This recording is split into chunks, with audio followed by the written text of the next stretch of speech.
It's that time again, choosing what tea to drink.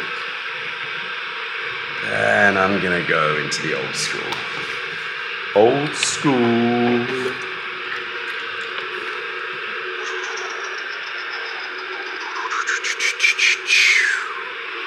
And I feel like something a bit different.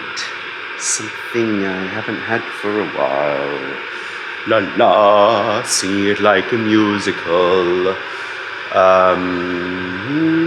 Don't want a raw brewer that's young, but I just imagine a tea musical.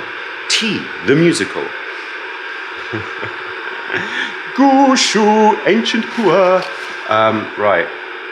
For some reason, the Playmate is looking at me, so the Playmate is what I will have. Everyone needs a Playmate. You know what I mean? Who is your Playmate? Got a Playmate?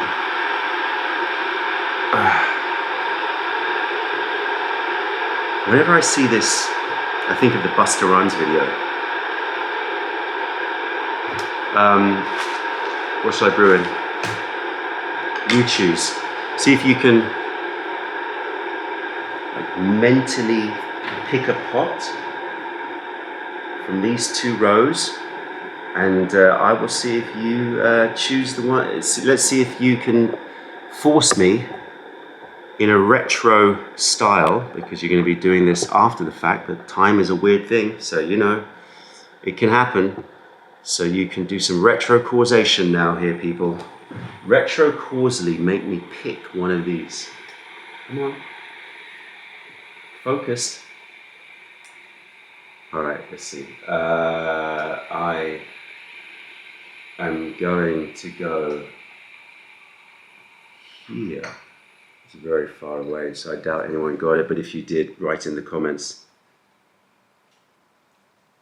Little 55 number.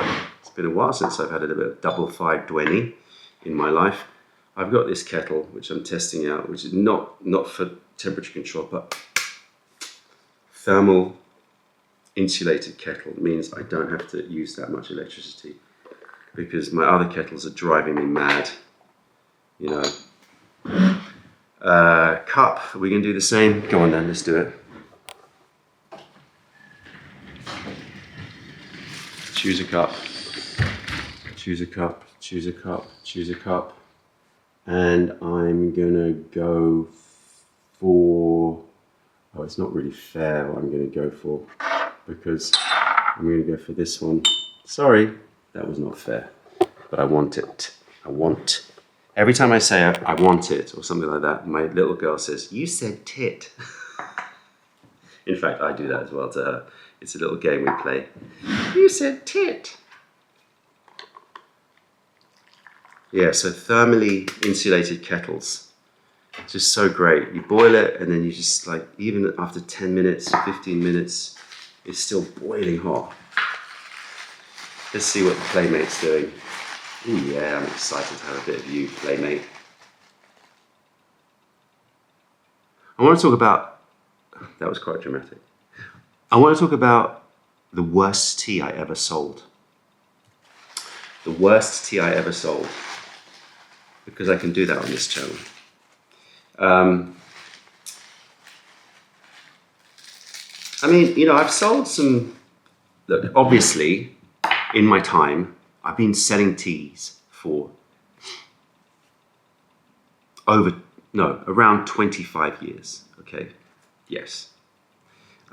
So obviously in that time, the teas have fluctuated in quality, and at the beginning I was certainly not sourcing anywhere near the quality that I'm sourcing now, because I didn't have the contact and I didn't have the experience, and I didn't have the taste, you know, I hadn't built up all of those things. So, you know, take that as given that, you know, tea is always going to change and has always improved. Let me just smell this before I keep waffling. Okay. Muted, understated, not giving me lots of aroma. And when I smell that, I'm not unhappy. It's like, sometimes I feel like aroma needs to be locked into the tea, especially in aged tea. You don't want it to be like letting out aroma, because that means it's letting out aroma in your cupboard all the time, right? Old teas, aged teas, you want it to be like, no, I'm holding on to this. Like a sloth with these little claws, holding on to the aroma. I mean, I can smell tobacco. I can smell menthol. But now I know when I hit this with hot water, worst pour ever, but it keeps the water hot. So I live with it. Now we're going to see, is it just lost it? Or is it now going to say, all right, I'm awake. He's awake. Oh, it's so nice. It's so comforting. A little bit of dried apricot. The oranges have turned into dried apricots. Some HR quality, dates. Lots of woods, lots of honeyed dates, woods. Not so much of the leather, but the little apricot is there. Oh yes, good choice. Horrible pour. Oh. Yeah, worst tea I ever sold. So obviously tea's changed and has improved, has improved, and hopefully will continue to.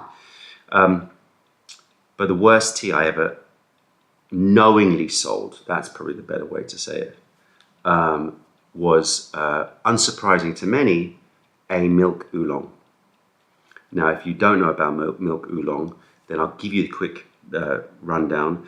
Milk oolong should be an oolong made from the Jinxuan variety. That means nothing to you. You got to go check the Mei Leaf channel and start learning if you want to. But different cultivars, different varieties, just like wine, etc., etc., etc. And I want to do the whole spiel, right? So, Jinxuan has naturally got lactones in it, so it's got a milky sort of texture and taste, and that's what it should be. And it's generally grown in Taiwan. But both in Taiwan and China, they have created scented version, an artificially scented version of this, which they call milk oolong, and then they often tell erroneous stories about it being watered with milk or steamed over milk or other some such nonsense. Some such nonsense. There's a nice ring to that. Some such nonsense. And I had always heard about it. No, that's not true. I remember getting a sample of fake milk oolong, and I hadn't tried Jinxuan variety. This was a while ago, like decades ago, and tasting it and going, that can't be real. I was smelling it and going, I mean, it smells amazing. If you've smelled a good milk oolong, because there's a lot of crap milk oolong out there, like that smells just obviously chemical. But if you smell well-made milk oolong, that they've just made it, not too obscene, and also the flavoring that they've used is a good quality one that's quite milky. I remember smelling it and going, that can't be real, but it smells so like intoxicating. And I remember brewing it and drinking it and going, hey, it can't be real because of the taste. And I remember speaking to the producer or the scout, and they said, no, it's real. It was a producer, it wasn't a scout. This is why we've moved to scouts, because scouts, they know that if they spread bullshit to me, that they're not going to get a job anymore. Like a producer, might say bullshit, and if I don't order from them, they're like, whatever, I've got other people. But a scout is like, your job is also to be a bullshit screen, right? So when you hear the bullshit, you question the bullshit, yeah, and then you diffuse the bullshit before it reaches me, right? But anyway, so oily. Very oily looking brew. Excuse me. Very oily. Silky. Whoa. How'd you get so smooth, boy? Ooh, smooth number. Velvety, smooth, soft. straight-faced playmates, just chilled. Before he was a bit punchy. That little name of animal. Oh man, I'm losing it. Name of animal. What's the name of that animal? I need to look at it, and hopefully it will come back to me when I remember it, when I see it. Yeah. What are you again? What are you? It's on the tip of my tongue, and I saw one about 2 weeks ago.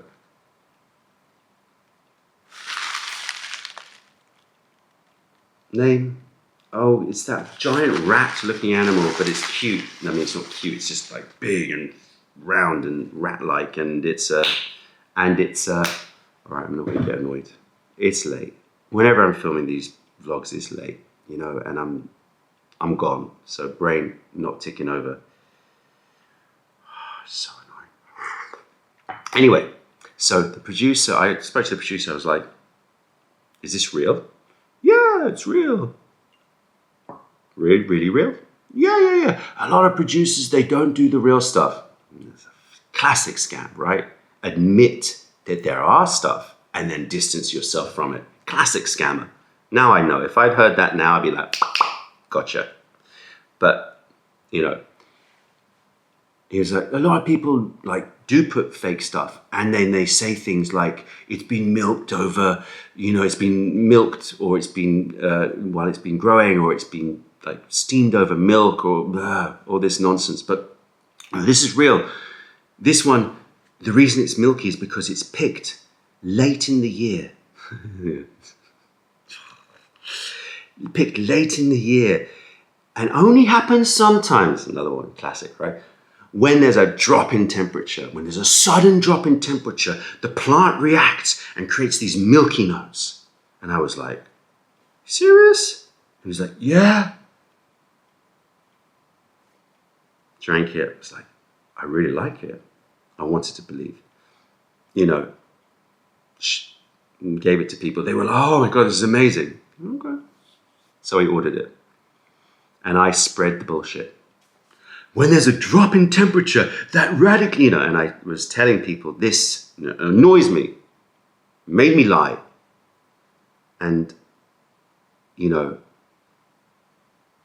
I don't know, 2 years went by and it became a bestseller, the bestseller, right? Which says a lot about life, right? The bestseller. Everyone loved it. Everyone was going crazy for it. And I just didn't want to believe. I didn't want to believe. But like in my heart, I was like, I kept on smelling it, going, and I weirdly, I instinctively didn't drink it that much. I knew it was a bestseller. I knew everyone was going on about it, but I didn't drink it that much because I just felt, And I was looking it up and speaking to people, and they were saying, oh yeah, there's a lot of rubbish ones, but they all say that they've been like, you know, steamed over milk or whatever, and so like, you know, but there is some real cultivars that are milky, so I was like, okay, all right, Jinxuan, all right, it's a Jinxuan, it's probably right. So yeah, you fool yourself. And then it never came out that it was admitted. It wasn't like there was a moment. It's just like the more I tasted teas, and then the more I tasted other Jinxuans with their milky aromatics, and I knew that, I just knew, I was just like, that is not, it can't be. And so we changed, it was always called silk oolong, not milk oolong. Again, I was a little bit like, I'm not sure, anyway. So it was called silk oolong. Some of you watching this maybe remember it. And so I started writing on the packet, scented. And I was making sure that all of the staff knew this is the only artificially scented tea that we have in our collection. And we have Alishan cream, which is a proper Jinxuan variety, milky, you know, and try to encourage people to go for the Alishan cream, which obviously is more expensive, right? And it's not, it was just try to get them, to make sure that I wanted silk oolong to go away. Bestseller. Literally by a mile. That and Dragon Pearl Jasmine, again, the two scented teas, bestsellers. This was 15 years ago, okay? You know, now times have changed. People are like, we've got the community of proper tea lovers, but I didn't have a YouTube channel. I didn't have any of that, right? It was just like me in a retail environment trying to pay the rent. I'm not trying to make excuses, but it was just like tough. It was tough, right? And so you had this best-selling tea, and it was like grating on me because I was always pushing, like, I don't want artificially scented, and I was, you know, trying to preach that. But I knew there's this little rogue, little piece of shit on my shelf. A piece of shit, it still tasted good. I still liked the taste, but I knew it wasn't real. I knew it because I was tasting other stuff. And I remember telling people I'm taking it off, and everyone was just like, "What? That is like your number one money-making tea, and you're gonna cut it?" And I was like, I can't. And then we started to get better teas in and more teas. And I think I started the YouTube channel and I was doing all this stuff. And every, you know, time I was talking about it, I was like, I want to get rid of it. But then everyone was like, no, but the people love it. People, and I say, are you telling them it's artificially scented? You know, and they're like, yeah, they don't care. I was like, oh, you know. And then it just got to a point where it was just like, I remember just going, no, I can't. This is not worth that feeling in my stomach when I see it. No, take it off, gone. And we got rid of it. I can't remember how many years ago. Probably about 8, 9, 10 years ago. So it was a long time ago. But that for sure was the worst tea that I knowingly sold. And again, it was a decent oolong, like just scented. It was like a classic sort of, you know, ball rolled oolong, milk scented. There's a lot of crap ones. There's some good ones. But yeah, and it was like, for sure, right decision. You know, when you make a decision and you're umming and ahhing, and then just that feeling afterwards tells you right decision. Because like you could then go out and talk about this and go, don't buy artificially scented teas. How could I talk about don't buy artificially scented teas if there's one on my shelf? How can I do that? Like I can't, you know? I would just squirm inside every time I said it. So it was just, yeah, it had to be done. So there you go. For those of you who wanted to know, and for those of you who never wanted to know, that was the worst tea that I ever sold. I will let you into one story, which is like, I feel a bit bad because I don't want to diss my father. But I remember before, when we were sort of just like dabbling in tea, I remember selling I remember them being some really bad greens on the market. I mean, just we sold like 1 or 2 greens. But there was one green tea that came, like I think we ordered some other tea. And it was in a bag, right? The other tea. It wasn't like just, I don't think it was just in a box. But it was like they'd wrapped this tea up, and as padding, they'd put this other green tea as padding and then sealed it up. And I remember like opening it and going, what's this? And my dad going, brew it up. I brewed it up and I was like, whatever, it's all right. It was like, call it an everyday green, sell it. I remember being like, I'm like, we're selling packaging material? But I mean, it was all right. It was all right. It wasn't, you know, it sounds worse than it was, but I do remember that. And I remember thinking, ooh. But this was like 30 years ago, right? This was, or 25, it was a long time ago. But yeah, I do remember that. Sorry, Dad. It's funny. So there you go. Worst tea ever sold.